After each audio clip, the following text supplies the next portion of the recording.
Good morning.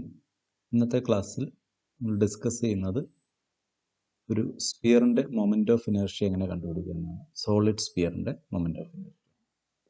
Okay, moment of inertia of a solid sphere. So first of all, we have to fix the axis of rotation. Okay, so we have to specify which axis about which we are going to find the moment of inertia.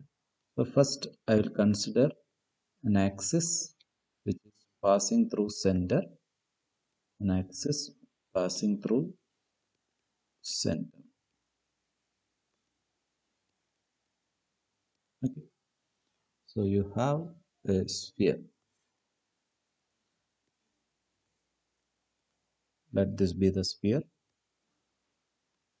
This sphere has a mass m and a radius r. Okay, we are considering a sphere, solid sphere of mass m, radius r. Let the density is uniform or density is constant, and let it be rho. Then rho can be written as density is nothing but mass by volume. So it is m divided by 4 by 3 pi r cube. 4 by 3 pi r cube is the volume of sphere. So rho is the density of this sphere. Okay, now your axis is this one, which is passing through center, and assume this is the z-axis, and imagine the other two axes x and y. This is x-axis, this is y-axis, and this is z-axis. Okay,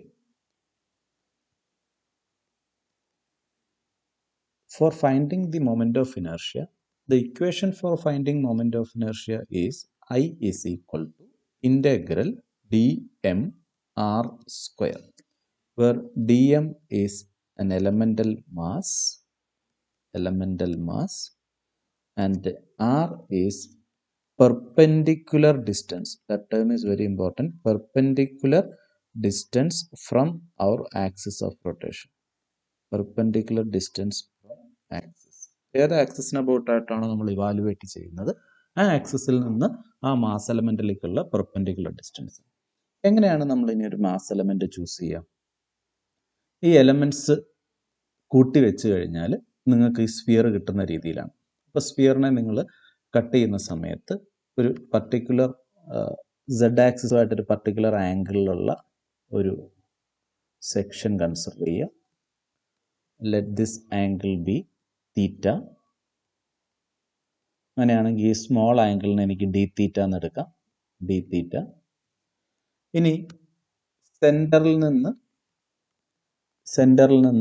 R distance അകലെ ഉള്ള ഒരു section consider ചെയ്യുക. ആ section ഇങ്ങനെയാണ് എന്ന് വിചാരിക്കുക, ഇങ്ങനെ cut ചെയ്യുന്നു. ഓക്കെ, ആർ ഡിസ്റ്റൻസ് അകലെയാണ് നമ്മളിത് എടുക്കുന്നത്. ഈ ദൂരം ഡി ആർ ആണ്, ഈ ദൂരം D R. What is this arc length? This arc length is r d theta. This arc length is r d theta because d theta is this angle, r is the distance to this arc. So r d theta is this. So you will get the area of this element as dr into r d theta. But this is a three-dimensional structure. ഇതിന് ഉള്ളിലേക്ക് ഒരു depth ഉണ്ടാവും. Okay, ആ depth ഞാൻ ഇങ്ങനെ mark ചെയ്യുന്നു എന്ന് വിചാരിക്കും. ഇതിൻ്റെ ഉള്ളിലേക്കുള്ള ഡെപ്ത് ഇങ്ങനെ എടുക്കുന്നു എന്ന് വിചാരിക്കും. Then this becomes a three-dimensional structure. And what is this depth which is perpendicular to the plane of the board? That is nothing but r sine theta d phi. What is phi? Phi is angle between x-axis and the projection of this r. ഈ r എന്നുള്ളതിനെ നിങ്ങൾ X Y പ്ലെയിനിലേക്ക് project ചെയ്ത് കഴിഞ്ഞാൽ ഇവിടുന്ന് ഇങ്ങോട്ടുള്ള ആംഗിളാണ് phi. അതായത് X Y പ്ലെയിനിലെ rotation ആംഗിളാണ് phi.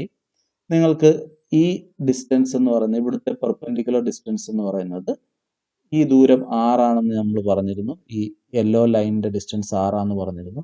ഈ ആംഗിൾ തീറ്റ ആണെങ്കിൽ ഈ പെർപെൻഡിക്കുലർ ഡിസ്റ്റൻസ് എന്ന് പറയുന്നത് r സൈൻ തീറ്റ ആയിരിക്കും. r സൈൻ തീറ്റ റേഡിയസിൽ എക്സ് വൈ പ്ലെയിനിൽ റൊട്ടേഷൻ ആംഗിൾ ഫൈ ആണ്. അപ്പോൾ ഒരു സ്മോൾ ആംഗിൾ കറങ്ങുക എന്ന് പറഞ്ഞു കഴിഞ്ഞാൽ ഡി ഫൈ ആണ്.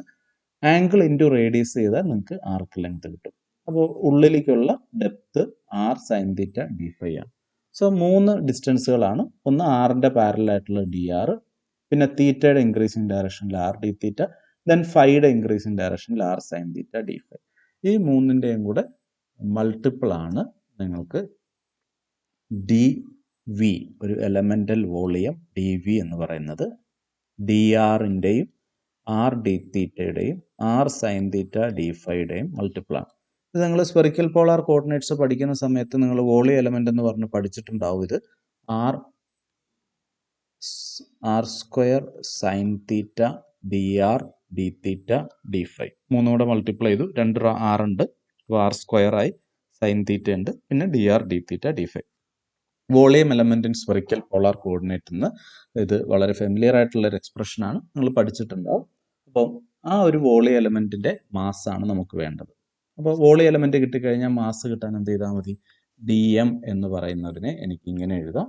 ഡി എം എന്ന് പറയുന്നതിനെ റോ ഡി വി എന്ന് എഴുതാം. So it is rho into R square sine theta D R D theta D phi.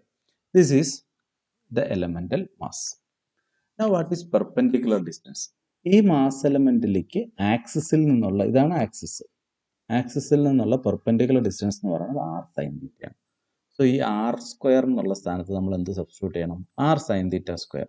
Because ഇവിടുത്തെ ഡെഫിനിഷനിലെ ആർ എന്ന് പറയുന്നത് പെർപെൻഡിക്കുലർ ഡിസ്റ്റൻസ് ഫ്രം ആക്സിസ് ആണ്.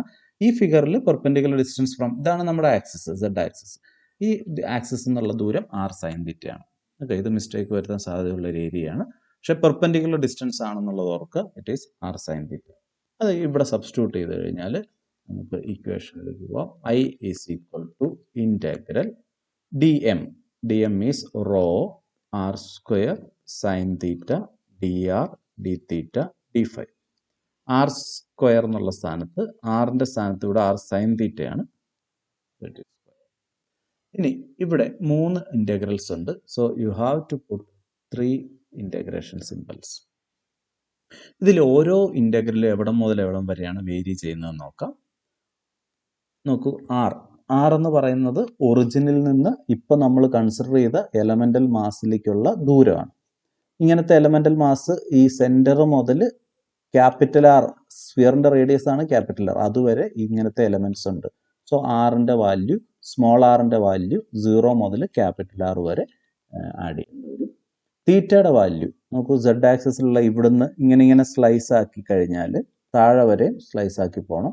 അപ്പോൾ തീറ്റയുടെ വാല്യൂ 0യിൽ നിന്ന് താഴെ വരെ എന്ന് പറഞ്ഞാൽ പൈ വരെ, 0 മുതൽ പൈ വരെ. ഇനി അങ്ങനെ ഒരു സ്ലൈസിനെ ഈ എക്സ് വൈ പ്ലെയിനിൽ 360 ഡിഗ്രി റൊട്ടേറ്റ് ചെയ്താലാണ് കംപ്ലീറ്റ് സ്ഫിയർ കിട്ടുള്ളൂ. ഓക്കെ, ഇല്ലെങ്കിൽ നിങ്ങൾക്ക് ഒരു ഡി ഷേപ്പുള്ള ഇംഗ്ലീഷ് ആൽഫബറ്റ് ഡി പോലെയുള്ള ഒരു സംഭവമാണ് കിട്ടുക. ആ ഡീനെ നിങ്ങൾ 360 ഡിഗ്രി കറക്കുക, you will get a sphere. So ഓരോ കോർഡിനേറ്റിൻ്റെ ലിമിറ്റ് എന്ന് പറയുന്നത് സ്മോൾ ആറിൻ്റെ 0 to r, തീറ്റയുടേത് 0 to പൈ, ഫൈയുടേത് 0 to 2π. Okay, small r 0 to r, theta 0 to pi, phi 0 to 2π. അപ്പോൾ ഞാൻ ഇൻ്റഗ്രേറ്റ് ചെയ്യാം. Rho is a constant, I can take it outside. ബാക്കിയുള്ളത് എന്താണ്? ആറിൻ്റെ ടേമുകൾ നോക്കിയാൽ 0 to r, r raised to 4 dr. Okay, ഇവിടെ ഒരു ആർ സ്ക്വയർ ഉണ്ട്, ഇവിടെ ഒരു ആർ സ്ക്വയർ ഉണ്ട്. ഓക്കെ, ഈ ആർ സൈൻ തീറ്റ സ്ക്വയറിൽ ഒരു ആർ സ്ക്വയർ ഉണ്ട്, ഇവിടെ ഒരു ആർ സ്ക്വയർ ഉണ്ട്. ഇനി തീറ്റയുടെ നോക്കിയാൽ 0 to pi sine cube theta d theta. ഇവിടെ ഒരു സൈൻ സ്ക്വയർ തീറ്റ ഉണ്ട്, ഇതിലൊരു സൈൻ തീറ്റ ഉണ്ട്. Integral 0 to 2π d phi. ഇത്രയാണുള്ളത്. Pi is equal to rho into r raise to 4ൻ്റെ ഇൻ്റഗ്രൽ ആർ റേസ് ടു 5/5, 0 മുതൽ r വരെ. Integral 0 to pi sin cube theta ഞാൻ ഇങ്ങനെ എഴുതാണ് sin theta into 1 minus cos square theta d theta. Sin cube theta ne sin theta into sin square theta എന്ന് എഴുതാം. sin square theta ne 1 minus cos square theta എന്ന് എഴുതാം. ലാസ്റ്റത്തേത് integral D phi എന്ന് പറയുന്നത് phi ആണ് 0 to 2 pi. അപ്പോൾ I is equal to ഇവിടെ upper limit കൊടുക്കുന്ന സമയത്ത് ആർ റേസ് ടു 5/5 ലോവർ ലിമിറ്റിൽ 0 ആണ്. ഈ ലാസ്റ്റത്തേത് ഞാൻ ആദ്യം എഴുതുകയാണ് 2 പൈ അപ്പർ ലിമിറ്റ് കൊടുക്കുമ്പോൾ ലോവർ ലിമിറ്റിൽ 0 ആണ്. ഇനി ഇവിടെ ഞാൻ എന്താ ചെയ്യുന്നതെന്ന് വെച്ച് കഴിഞ്ഞാൽ എനിക്ക് ബാക്കിയുള്ളത് integral 0 to pi sine theta into 1 minus cos square theta d theta. അപ്പോൾ ഞാൻ ആദ്യം ഇത് മാത്രം സെപ്പറേറ്റ് ആയിട്ട് കാൽക്കുലേറ്റ് ചെയ്യുകയാണ്. Sine theta 1 minus cos square theta d theta. ഇവിടെ ചെയ്യേണ്ടത് ഇതാണ്. Put u is equal to cos theta. ഇപ്പോൾ ഡി യു എന്ത് വരും? Minus sine theta minus sine theta d theta. അപ്പോൾ ലിമിറ്റ്സ് എന്ത് വരും? Theta equal to 0 implies u is equal to 1 അല്ലേ? കോസ് 0 1 ആണ്. Theta is equal to pi implies u is equal to minus 1. So limit എന്താവും? 1 to minus 1 minus du 1 minus u square d theta 1 minus u square. Sin theta d theta ക്ക് പകരം minus D U കൊടുത്ത് 1 minus U square. ഇതിനെ ഇങ്ങനെ എഴുതാം minus 1 to 1 u square minus 1 D u. ആ minus നമുക്ക് ഇവിടുത്തെ ബ്രാക്കറ്റിലെ തിരിച്ചിട്ടാൽ മതിയാവും. So that is u cube by 3 minus u from minus 1 to 1. Upper limit കൊടുക്കുമ്പോൾ 1/3 മൈനസ് ലോവർ ലിമിറ്റ് കൊടുക്കുമ്പോൾ മൈനസ് 1/3. ഇനി രണ്ടാമത്തെ ടൈമിന് minus 1 minus 1 minus minus 1. So this becomes 1/3 plus 1/3 minus 2. So it is 2/3 minus 2. So it is minus 4/3. So integral 0 to pi sin theta into 1 minus cos square theta d theta ആണ് എഴുതി.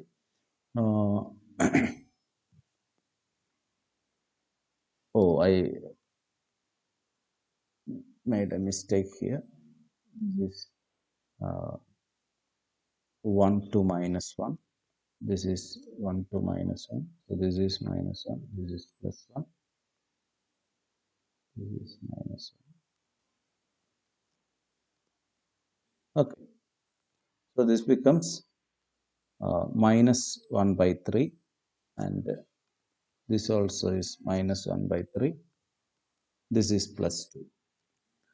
So this is 2 minus 2/3 plus 2. So it is plus 4/3. Okay. Sorry for the mistake. ഈ limit ഞാൻ താഴെ എത്തിയപ്പോൾ തിരിഞ്ഞു പോയിരുന്നു. So it is plus 4/3. Therefore, I is rho into r raised to 5/5 2 pi into 4/3. But I will write it as 2/5 r square into rho into 4/3 pi r cube. Rho into 4/3 pi r cube. 2/5 r square into rho into 4/3 pi r cube. What is rho into 4/3 pi r cube? It is m. So it is 2/5 m r square. Moment of inertia of a solid sphere is 2/5 m r square. Is it clear? Moment of inertia of a solid sphere is 2/5 m r square.